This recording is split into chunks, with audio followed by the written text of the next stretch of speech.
విజయ్, నేను ఇందాక ఒక వీడియో చూశాను రా. ఒక ఆయన మనం ఏం చేసినా పర్లేదు, దేవుడు ప్రేమ స్వరూపి కాబట్టి అంత క్షమిస్తాడని భలే చెప్పాడా. ఆ వాక్యం నాకెదురు చాలా ఫ్రీగా ఉంది. దేవుడు ప్రేమ స్వరూపి అన్నది నిజమే, కానీ ఆ ప్రేమను సాగుగా చూపి పాపాన్ని సమర్థించడం దుర్బోధ అవుతుంది. బైబిల్లో మత్తయి సువార్త 7:15 ఏమిటో తెలుసా? అభక్త ప్రవర్తన విషయంలో జాగ్రత్త పడాలి, వారు గొర్రె చర్మం వేసుకుని మీ మధ్యకు వస్తారు అని. కానీ వారు లోపల క్రూరమైన తోడేలను ఉంటుంది.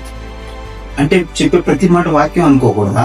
అసలు అది కాదు. బిరియా పట్టణ విశ్వాసుల గురించి విన్నాం కదా, వారు అపోస్తుడైన పౌలు చెప్పిన మాటలు కూడా నిజమో కాదు అని ప్రతిరోజు లేఖనంలో వెతికేవారని.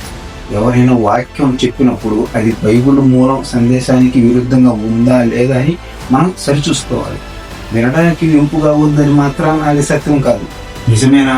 కేవలం ఒక ముక్క పట్టుకొని నమ్మడం వల్ల నేను తప్పుదారి పట్టేవాడిని. అందుకే వాక్యాన్ని సరిగ్గా విభజించి నేర్చుకోవాలి. దుర్బోధన పట్ల మెలకువగా ఉండాలి.